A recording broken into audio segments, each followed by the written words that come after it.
Channel.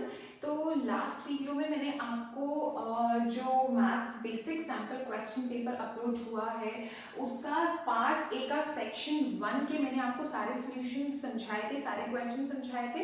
ठीक है, आज मैं आपको सेक्शन 2 कराने वाली हूँ पार्ट ए का। ठीक है, जिसमें अभी हमारे सारे केस स्टडी क्वेश्चंस होने वाले हैं। तो क्वेश्चन आपकी स्क्रीन पर आ रहा होगा। ठीक है, और उस क्वेश्चन में ये बताया गया, ऊपर डिस्क्रिप्शन मैंने डाला है कि क्वेश्चन में ये बोला है कि कोई मैथ्स टीचर है या वो अपने बच्चों को रेड फोर्ट दिखाने ले गया, दिल्ली का रेड फोर्ट। ठीक है, उसमें आपको उस फिगर में, रेड फोर्ट के फिगर में 2 सिलेंडर दिख रहे होंगे और 2 हेमिस्फीयर दिख रहे होंगे। इस तरह से यहाँ पर ये दो हमारे ये सिलेंडर है और यहाँ पर साइड में यहाँ पर 2 हेमिस्फीयर टाइप कुछ डोम्स नजर आ रहे होंगे। तो उन्होंने 2 पिलर्स को बोला है, वो 2 सिलेंडर्स हैं, they are in the shape of cylinder, and जो 2 डोम्स है ना, they are in the shape of hemisphere. तो वो जो पैराग्राफ है उसमें यही बताया है। ठीक है, आगे हम क्वेश्चंस पढ़ते हैं। ठीक है, एक बार वो पैराग्राफ की रीडिंग जरूर करना बच्चों। ठीक है, आगे पढ़ते हैं। क्वेश्चंस मैंने नोट डाउन किए हैं। How much cloth material will be required to cover 2 big domes of radius 2.5 meters?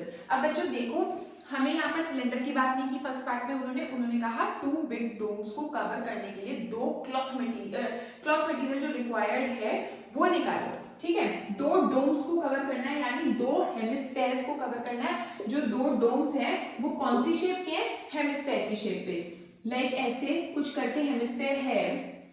अब हमें नीचे तो क्लॉथ नहीं लगाना, हमें कहाँ क्लॉथ लगाना है? हमें इस पोर्शन पे क्लॉथ लगाना है, ऊपर। ठीक है, तो हम टोटल सरफेस एरिया नहीं निकालेंगे हेमिस्फीयर का, हम कर्व्ड सरफेस एरिया निकालेंगे। ठीक है, लेकिन 2 डोम्स हैं तो हमें 2 से मल्टीप्लाई करना होगा। एक का कर्व्ड सरफेस एरिया निकाल लेते हैं, CSA of hemisphere which is 2 pi r square, यानी 2 into 22/7। r क्या दिया हुआ है हमको? 2.5 into 2.5 मीटर स्क्वायर। ठीक है, तो ये हमारा आ जाएगा 44/7 into 6.25 मीटर स्क्वायर। ठीक है, ये हमारा आया एक डोम का, CSA ऑफ एक डोम। तो इतना क्लॉथ रिक्वायर्ड है एक डोम के लिए, और हमें कितने डोम कवर करने हैं क्लॉथ से? 2 डोम्स। तो CSA ऑफ 2 डोम्स क्या हो जाएगा? 44/7 into 2 into 6.25 metre square. Right, तो 44/7 into 2 5s are 10, 2 2s are 4 और 1 5, 2 6s are 12। ठीक है, तो हमारा क्या आ गया? अगर हम इसको मल्टीप्लाई करते हैं तो हमारा आ जाएगा 12.50 को 44 से अगर हम मल्टीप्लाई करते हैं 5000 और यहाँ पर भी 5000, दैट मीन्स 55,000। लेकिन 55,000 में हमारे 2 है डेसिमल के बाद, तो ये दोनों जीरो हमारे हट गए, तो हमारा आया 550। ठीक है, तो 550/7 मीटर स्क्वायर। ऑलराइट, अब 550 को हम 7 से डिवाइड करते हैं। हमारे ऑप्शन है ये चारों, इन चारों में देखते हैं कौन सा ऑप्शन करेक्ट आता है। तो 7 7 जा 49, ठीक है, 7 8 जा 56, तो हमारा जाएगा 7 7 जा 49, 15 में से 9 गए 6, 7 8 जा 56, 7 9 जा 63, तो 8 जा 56, 4.0, 7 5 जा 35, फिर यहाँ पर 7 1 जा 7, तो हमारा आता है यहाँ पर ये 10 में से 5 गए 5, 7 7 जा 49, तो हमारा आता है 78.57 which is second option. Okay, so हमारा सेकेंड ऑप्शन पे टिक हो जाएगा और हम यहाँ लिखते हैं 78.57 metre square. Okay, second question was write the formula to find out the volume of a cylindrical pillar. Cylinder है, सिलेंडर का वॉल्यूम का फॉर्मूला बताना है, सबको याद होगा वैसे तो, pi r square h। But in case अगर आप वहां फॉर्मूला भूल जाते हैं तो एक और ऑप्शन बचता है हमारे पास। वॉल्यूम का यूनिट सबको पता होगा, which is metre cube, centimetre cube, millimetre cube. Right, cube 3 units का मल्टीप्लीकेशन। राइट, यानी 3 चीजें मल्टीप्लाई होंगी। देखो यहाँ पर 2 और पाई की कोई यूनिट नहीं है, सिर्फ r है, यानी 1 यूनिट, ऑप्शन नहीं हो सकता। ठीक है, यहाँ पर r की 1 यूनिट और l प्लस r में 1 यूनिट, 2 यूनिट्स आ गई, 2 यूनिट्स मल्टीप्लाई होके कभी क्यूब नहीं बना सकती, this can not be our option. ये वाला r और l 2 यूनिट्स मल्टीप्लाई हो रही है, 2 चीजें मल्टीप्लाई हो रही हैं, तो दैट मींस क्यूब नहीं आ सकता। यहाँ पर 2 r की यूनिट हो जाएगी और एक h की यूनिट हो जाएगी, 3 यूनिट्स मल्टीप्लाई होगी, that means pi are square, which is my answer if in case you forget. But बच्चा ऐसी नौबत ही मत आने दो कि आप फॉर्मूला भूल जाओ अपने पेपर में, ठीक है। So pi are square which is my correct option. Alright, चलते हैं नेक्स्ट पार्ट पे। Find the lateral surface area. Lateral मतलब curved surface area if the two of two pillars, if height of the pillar is 7 meter and radius of the base is 1.4 meter, ये 7 है, ठीक है। Pillar का हमें curved surface area निकालना है, that means 2 pi R H होता है, बट 2 पिलर्स है, तो CSA ऑफ 1 पिलर जो होगा वो होगा 2 पाई आर एच, ठीक है। That means 2 into 22/7 into r is what 1.4 into h metre square, लेकिन हमें चाहिए 2 पिलर्स का, तो यहीं पर ही मैं 2 पिलर्स का कर रही हूँ और एक और 2 से मल्टीप्लाई कर रही हूँ। ऑलराइट, तो अब मेरा 7 से 7 कट गया, ये हो गया 2 2 सा 4, 4 into 22 is 88, तो 88 into 1.4 मीटर स्क्वायर, ठीक है। 88 को 14 से करते हैं, 4 8 जा 32, 4 35 into 88, यानी मेरा आ जाएगा 2 3 1 2 3.2 metre square. 1 2 3.2, that means my second option is the correct option. Alright, so हमारे 2 पार्ट्स और है इस 17th क्वेश्चन के। How much is the volume of the hemisphere if radius of base is 3.5 metres. Very simple, hemisphere का volume निकालना है और volume of hemisphere पूछा है, यानी एक ही का पूछा है, तो हम एक ही का निकालते हैं। और volume of hemisphere is what, volume is 2/3 pi r cube, यानी 2/3 into 22/7 into r क्या है मेरा 3.5 3.5 3.5 3.5 और तीनों के नीचे मैंने 10 10 10 लगा दिया। ऑलराइट, अब हमारा हो गया 7 5 जा 35, 5 2 जा 10, ठीक है। और क्या बच रहा है हमारा 2 11 जा 2 5 जा 5 7 जा 35, ठीक है। और हम काटते हैं 5 7 जा 5 2 जा, ठीक है।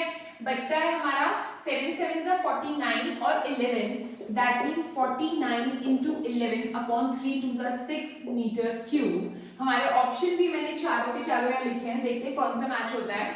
49 into 11 होता है हमारा 539/6, ठीक है। 539/6 को हम डिवाइड करते हैं तो हमारा आता है 6 8 जा 48, 13 में से 8 गए 5, 6 9 जा 54, 5 पॉइंट यहाँ पर 0 डेसिमल लग गया, 6 8 जा 48 और हम आता है 2।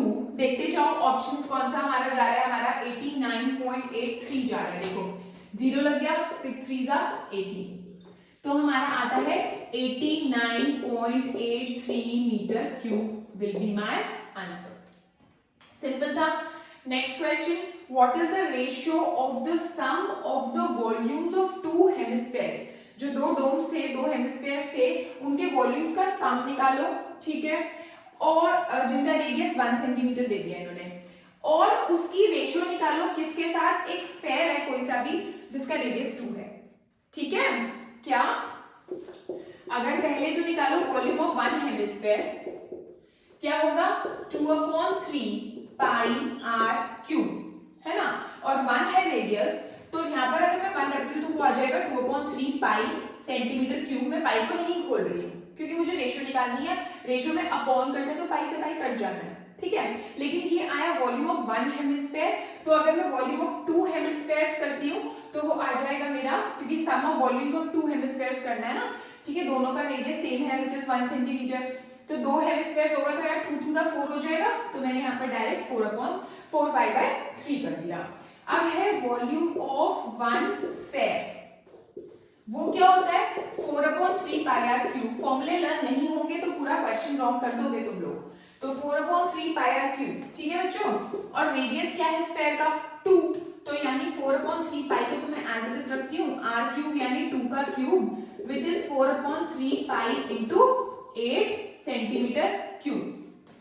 क्या हो गया ये मल्टीप्लाई भी मत करो, चाहे हमें इन दोनों की रेशियो निकालनी है, यानी 4/3 पाई ऊपर और नीचे आ गया 4/3 पाई और 8, ये आ गई मेरी रेशियो, ठीक है। 4/3 से 4/3 पाई कट गया, ऊपर बचा 1 यानी 1/8, so which is equal to 1/8।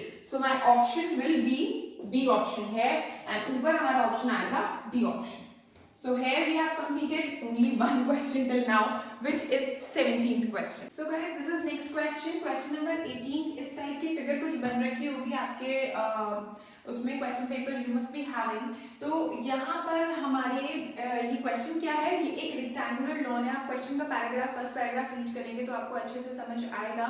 कुछ ऐसा सा है कि ये रेक्टेंगुलर लॉन है और यहाँ पर ये प्लांटिंग हुई हुई है, ठीक है, प्लांट्स हैं, ठीक है, गुलमोहर प्लांट्स शायद बोल रखा है। तो ये जो प्लांट्स हैं ये 1 मीटर की दूरी पर हैं, यहाँ पर भी, ठीक है। ये है 1, यहाँ पर आप ऐसे मार्किंग कर सकते हैं जो कि गिवन नहीं होगी, वहां पर सिर्फ प्लांट्स बनाए हुए हैं, आपको मार्किंग करनी होगी 1 2 3 4 5 6 7 प्लांट्स यहाँ पर है और यहाँ पर है 16, 1 2 ये 10 11 12, यहाँ पर जो आएगा ना आपका 16 आएगा, ठीक है। तो अभी हमें क्या करना है, क्वेश्चन है considering A as the origin, A को ओरिजिन लेना है, उसके हिसाब से पूरा क्वेश्चन सॉल्व करना है। Considering A as the origin answer the questions. अगर ए ओरिजिन है तो इसका मतलब ये 0,0 है इसका कोऑर्डिनेट, ठीक है, x कोऑर्डिनेट भी 0 y कोऑर्डिनेट भी 0। अच्छा, what are the coordinates of A, obviously 0,0 क्योंकि ए ओरिजिन है, so this will be my option. Next, what are the coordinates of p, देखो बच्चों p यहां पर है, ठीक है, p का x कोऑर्डिनेट क्या होगा, यहां से देखेंगे हम। देखो जो x कोऑर्डिनेट होता है वो होता है y एक्सिस से डिस्टेंस, जो y कोऑर्डिनेट होता है वो होता है x एक्सिस से डिस्टेंस। क्या बोला मैंने, ये ओरिजिन है ना, दैट मींस ये जो है ये मेरी y एक्सिस है और जो ये है ये वाली मेरी x एक्सिस है, ठीक है ना। तो p के कोऑर्डिनेट्स निकालने हैं, p का x कोऑर्डिनेट क्या होगा, y एक्सिस से डिस्टेंस, यानी यहां से यहां तक और यहां से यहां तक ऐसे, तो ये है 4 और ऐसे कितना है 6, यानी 4,6, तो ये आ गया मेरा 4,6, ठीक है। नेक्स्ट है कोऑर्डिनेट्स ऑफ r, यानी ये पॉइंट, इसका x एक्सिस से ये देखो ये है हमारा 6, ठीक है, और ये कितना है मेरा, ये आ गया मेरा 5 पर, ठीक है, ये मेरा 5 पर आ रहा है, तो 6,5, ठीक है। अब आता है हमारा कोऑर्डिनेट्स ऑफ d। मैंने आपको बोला d जो है 16 नंबर पे आ रहा है, आप अपनी फिगर में काउंटिंग करेंगे तो वो 16 नंबर पे आ रहा है और x एक्सिस पर है, और x एक्सिस पे जो होता है y कोऑर्डिनेट 0 होता है, तो दैट मींस वो होता है वो होगा 16,0, तो that means again option number A. Now ये जो लास्ट पार्ट है ये समझने वाला है, कोऑर्डिनेट्स ऑफ p निकालने हैं, बट आप बोलोगे p की कोऑर्डिनेट तो हम निकाल चुके हैं, लेकिन यहाँ पर साथ में एक कंडीशन दे दी कि d is the origin. Origin अब a को कंसीडर नहीं करना, अब हमने d को कंसीडर करना ओरिजिन, ठीक है। तो दैट मींस अब हमारा क्या होगा, रहेगी तो ये x एक्सिस ही, ये है तो x एक्सिस ही, लेकिन हमारी अब ये वाली y एक्सिस बन जाएगी, ठीक है। तो जो d के लेफ्ट साइड में है वो सारे नेगेटिव वाले होंगे पॉइंट्स, ठीक है, और राइट साइड में पॉजिटिव वाले, राइट। तो अब क्या है, d के लेफ्ट में अगर हम जाएं, ये 16 नंबर पे है, ठीक है, तो अगर आप यहां तक जाओगे, ये 16 है, ये 4 है, ये p वाला यहाँ पर कहां पर आ रहा है 4 पे, तो 16 माइनस 4 12 हो गया। ऐसे नहीं करना तो आप काउंटिंग कर लो, अगर आप यहां से काउंटिंग करनी शुरू करोगे 1 2 3 4 5 6 7 8 9 10 11 12 नंबर पे यहाँ पर आओगे आप, ठीक है। तो लेकिन ये नेगेटिव में चल रहा है, क्यों, क्योंकि हमारा ओरिजिन ये है अब, ठीक है, ओरिजिन के लेफ्ट साइड वाले पॉइंट्स नेगेटिव के होते हैं, तो दैट मींस ये हो गया -12, ठीक है। तो p के कोऑर्डिनेट्स क्या होंगे -12, कॉमा ये कितना है हमारा, ये तो पॉजिटिव ही है क्योंकि x एक्सिस से ऊपर ही है, नीचे तो नहीं है, और ये है हमारा 6, तो -12,6 will be my option for the last part. Alright, okay guys, let's move on to next question, question number 19। This is also a case study question. Rahul is studying in X standard. He is making a kite to fly it on Sunday. Kite की एक figure भी दे रखी है उस case study question में, like this. ऐसे इस type से एक फिगर दे रखी है क्वेश्चन पेपर पे, ऐसे, ठीक है. अब क्या बोल रहे हैं कि he is making a kite to fly it on a Sunday. Few questions came to his mind while making a kite and give answers to these questions, and there are 5 parts of this question. तो I've written here 3 parts, 4th and 5th में दोबारा अभी board erase करके फिर लिखती हूँ, ठीक है. First part, Rahul tied the sticks at what angles to each other. Sticks माने स्टिक्स, ये बीच में स्टिक्स लगती हैं अगर काइट देखी हो तो, ये स्टिक्स है, ये वाली और ये वाली, ठीक है. तो वो बोल रहे हैं कि ये स्टिक्स जो है आपस में क्या कौन सा एंगल बना रही है. तो ऑब्वियसली ये हमारी बिल्कुल स्ट्रेट होती है ऐसे, तो ये परपेंडिकुलर होती है ना. तो 90 डिग्री का एंगल बना रही है. This was very simple, so option C is correct. Okay, next is what is the similarity criteria applicable for smaller triangles at the upper part of the sky. Upper part मतलब ये upper part है, ये lower part है. Upper part में जो दो triangles बन रहे हैं, let's name them. Okay, A B, C, D and E. Okay, so what is the correct similarity criteria applicable for smaller triangles at the upper part of the kite? यानी इन दो triangles में कौन सा similarity criteria लग रहा है, ठीक है. ऑप्शंस देखो क्या क्या है. ऑप्शंस है RHS, SSA, SAS, AAS. बच्चों जब हमने सिमिलैरिटीज पढ़ी हमने कितने टाइप्स की पढ़ी? एक थी AAA, एक थी AA और एक थी SSS और एक थी SAS, ठीक है. यही है सिमिलैरिटी, इसके अलावा और कोई सिमिलैरिटी नहीं होती है. और अगर हम ऑप्शंस को बहुत केयरफुली ऑब्जर्व करें तो हमारा ना तो ये हो सकता है, ना ये हो सकता है, ना ये हो सकता है, सिर्फ यही हो सकता है आंसर, राइट. SAS ही होगा क्योंकि बाकी सब तो एग्जिस्ट ही नहीं करती सिमिलैरिटीज. बट कैसे होगा अब वो समझो कि कैसे होगा, ठीक है. अब देखो हमारे जो ये दो ट्रायंगल्स हैं इसमें ये दोनों 90 डिग्री के हैं, ये समझ आता है, ठीक है. अच्छा, काइट का मतलब क्या होता है? काइट की 2-3 फीचर्स होते हैं, 2-3 प्रॉपर्टीज होती हैं जो कि हमने क्लास 8 से ही पढ़ते आ रहे हैं. वो ये होता है कि ये साइड इस साइड के इक्वल होती है, ये वाली साइड इस वाली साइड के इक्वल होती है. और ये वैसे भी यार जो हम काइट फ्लाई करते हैं आपने देखा ही होगा, जब तक सिमेट्रिक नहीं होगी ये फिगर तब तक काइट ही नहीं फ्लाई करेगी. एक सिमेट्रिक फिगर होती है ये काइट, है ना. तो ये साइड इस साइड की इक्वल होती है, ये साइड इस साइड की इक्वल होती है ना. और जो डायगोनल्स होते हैं वो परपेंडिकुलर टू ईच अदर होते हैं, ठीक है. अच्छा, अब अगर ये वाली साइड इस साइड की इक्वल है तो दैट मींस ये एक आइसोसेलेस ट्रायंगल है. और अगर ये आइसोसेलेस ट्रायंगल है तो एंगल 1 एंगल 2 की इक्वल है ना. अच्छा, अब SAS कैसे लगी ये बताती हूँ. AB is equal to AC है तो इसका मतलब AB upon AC is equal to 1, ठीक है. अच्छा, अब आइसोसेलेस ट्रायंगल में जो ये ऑल्टीट्यूड होता है ये इन दोनों को इक्वल पार्ट्स में डिवाइड करता है. ये आइसोसेलेस और इक्विलेटरल में होता है ना. तो इसका मतलब BD और DC भी आपस में इक्वल है. BD is equal to DC, तो therefore BD upon DC is equal to 1. BD upon DC भी 1 है, AB अपॉन AC भी 1 है, तो therefore AB upon AC is equal to BD upon DC, ठीक है. और also angle 1 is equal to angle 2. Alright, so therefore by SAS similarity these two triangles become similar. So this is the reason, but we don't have to write anything because this is MCQ type question. तो हमें direct लिखना है SAS. And अगर shortage of time है तो वैसे भी पहचान सकते हो कि these 3 similarities do not exist, only this is the similarity which exists. तो SAS ही होगी फाइनली. बट कैसे होगी, ऑब्वियसली सेम क्वेश्चन तो आएगा नहीं, कुछ घुमा फिरा के ही आने वाला है. तो मैंने फिर भी आपको बता दिया है कि इस तरह से होगी SAS सिमिलैरिटी, ठीक है. चलो आगे चलते हैं. Sides of two similar triangles are in the ratio 4:9. Sides of two similar triangles, मान लो ये A, B, C है, ये D, E, F है, तो AB अपॉन DE जो है वो 4/9 है. और ये दोनों ट्रायंगल सिमिलर हैं, ठीक है.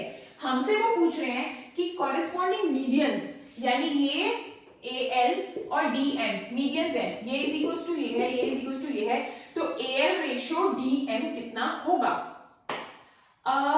ट्रायंगल्स चैप्टर में हमने 3-4 थ्योरम्स करी हैं कि अगर दो सिमिलर ट्रायंगल्स हैं तो उन दो सिमिलर ट्रायंगल्स की जो साइड्स की रेशियो होगी वही रेशियो करस्पॉन्डिंग एटीट्यूड्स की भी होगी, मीडियंस की भी होगी, एंगल बाइसेक्टर्स की भी होगी, ये सब पढ़ा है हमने, ठीक है। तो जो साइड्स की रेशियो है 4:9 वही मीडियंस की रेशियो होगी, ठीक है। तो इसका मतलब answer will B 4:9. So this will be my answer. So these were the 3 parts. So let's move on to 4th and 5th part. Okay, now 4th part is in a triangle, किसी भी triangle में if square of one side is equal to the sum of the squares of the other two sides, यानी किसी भी triangle में अगर square of one side यानी square of one side मतलब जैसे कि BC square is equal to sum of squares of other two sides यानी AB square plus AC square, then the angle opposite to the first side का opposite वाला angle यानी BC के opposite वाला angle is a right angle, ये theorem है। वो बोल रहे हैं इस थ्योरम का नाम क्या है, ठीक है। एक्चुअली इसकी फिगर ऐसी बनती है कि ये हमारा BC है, ये A है, तो BC का square is equal to AB का स्क्वायर प्लस AC का स्क्वायर, तो BC के ऑपोजिट वाला एंगल कौन सा है? वो राइट एंगल है। तो ये थ्योरम कौन सी है? ये थ्योरम है converse of Pythagoras theorem. Pythagoras theorem ये कहती है कि in a right triangle AB square plus AC square is equal to BC square. उसमें गिवन क्या होता है कि ये 90 डिग्री है और प्रूफ क्या करना होता है, इसका स्क्वायर प्लस इसका स्क्वायर इज इक्वल टू इसका स्क्वायर, ठीक है। और कन्वर्स ऑफ पाइथागोरस थ्योरम क्या बोलती है कि अगर ये गिवन है BC square is equal to AB square plus AC square, then the angle opposite to this side is a right angle, ठीक है। अगर ये प्रूफ करना है कि राइट एंगल है तो वो कन्वर्स ऑफ पाइथागोरस थ्योरम है। अगर गिवन है राइट एंगल है और ये चीज प्रूव करनी है तो वो पाइथागोरस थ्योरम है, ठीक है। तो ये वाली कौन सी थ्योरम है? Converse of Pythagoras theorem, which is the option D. Okay, let's move on to next. What is the area of the kite? इसका एरिया क्या है? Formed by two perpendicular sticks. ये जो sticks हैं ये perpendicular हैं of length 6 cm and 8 cm. तो obviously छोटी वाली लेंथ जो है वो यानी BC जो है वो 6 cm है और जो AE है वो 8 cm है। तो हमें इस काइट का एरिया निकालना है, ठीक है। अब बात सुनो, ये एक आइसोसेलेस ट्रायंगल है ABC, है ना। तो आइसोसेलेस ट्रायंगल में मैंने जैसे कि पहले भी बताया कि BD और DC इक्वल होंगे, है ना। और BC जो है वो 6 सेंटीमीटर है, तो जो BD और DC है वो 3 के हो गए ना। तो हम क्या कर सकते हैं इसमें,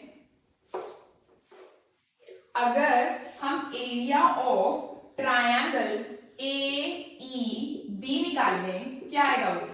AEB half of base into height, यानी half of AE into BD, half of AE into BD, ठीक है। यानी हाफ ऑफ AE क्या है मेरा? AE बड़ा वाला साइड AE 8 है और BD क्या है मेरा? आधा यानी 3। तो 2 4 3 12 सेंटीमीटर स्क्वायर, ये एरिया आया मेरा AEB का। In the same way ACE का एरिया भी 12 आएगा, ठीक है। और इसका भी 12 आ रहा है, इसका भी 12 आ रहा है, तो 12 + 12 24। So my answer area of the kite will be 24, so answer will be 24। Options मैंने नहीं लिखे लेकिन आंसर इसका 24 आएगा, 24 centimetre square. Okay okay guys, let's move on to next question which is the last question of this section. Due to heavy storm an electric wire got bent. Storm के कारण एक electric wire जो सीधी थी वो bend हो गई और as shown in the figure it followed a mathematical shape, एक मैथमेटिकल शेप आ गई, ठीक है। Name the shape in which wire is bent, spiral, ellipse और लीनियर और पैराबोला। देखो बच्चा, स्पाइरल क्या होता है सबको पता है, इलिप्स क्या होता है आई थिंक नहीं पता होगा, जो कि हम 11th में पढ़ने वाले हैं। इलिप्स होता है इस टाइप का, कुछ ऐसा भी होता है और ऐसा भी होता है, स्टैंडिंग भी होता है, ठीक है। अच्छा, लीनियर जो होता है वो होता है स्ट्रेट लाइन, वो भी नहीं है ये। So this is parabola. ये हमने पॉलिनोमियल्स वाले चैप्टर में पढ़ा भी है, ये वाली शेप जो है पैराबोला वाली हमने उसमें पढ़ी भी है, आपको याद हो तो, ठीक है। तो आंसर हमारा होगा पैराबोला, ठीक है। Second part is how many zeros are there. ये जो पैराबोला है ये एक्स एक्सिस को कितने पॉइंट्स पे कट करता है, वो होती है नंबर ऑफ जीरोस। कितने पॉइंट्स पे कट कर रहा है, एक तो -1 पे कर रहा है और एक 3 पे कर रहा है ना। तो there are 2 zeros for this, so answer will be 2। Next, zeros कौन सी है, देखो वो तो मैंने आपको बता दिया कि एक -1 पे है और एक 3 पे है, तो -1, 3 यानी second part will be the answer. Okay, now fourth part is what is the expression for the polynomial। देखो, इससे पहले वाले पार्ट में उन्होंने पूछा था 2 जीरोस बताओ, हमने कहा कि -1 और 3 2 जीरोस है, यानी अल्फा हमारा आ गया -1 और बीटा मेरा आ गया 3। और अगर जीरोस हमें पता होते हैं और पॉलिनोमियल निकालना होता है तो हमने पढ़ा है पॉलिनोमियल वाले चैप्टर में कि fx कैसे निकालते हैं, fx is equal to x square minus alpha plus beta x plus alpha beta, यानी यहाँ पर आता है सम ऑफ जीरोस और यहाँ पर आता है प्रोडक्ट ऑफ जीरोस। याद आया? तो हम क्या लिखेंगे यहाँ पर, x square minus -1 plus 3, -1 plus 3 बाहर x प्लस यहाँ पर क्या आएगा अल्फा इंटू बीटा यानी -1 इंटू 3 ऐसे, ठीक है बच्चों। तो यहाँ पर आ गया x स्क्वायर माइनस 2x और यहाँ पर -3, ठीक है। So this will be my polynomial, that means my option will be third part. Okay, next is value of the polynomial if x is equal to -1। जो पॉलिनोमियल आ चुका है उसमें -1 रख दो, आंसर आ जाएगा। अगर हम -1 रखते हैं तो आएगा -1 का स्क्वायर यहाँ पर -2 इंटू -1 -3, ठीक है। दैट मीन्स अगर ये गलत है ना तो ये भी गलत ही होगा, ठीक है।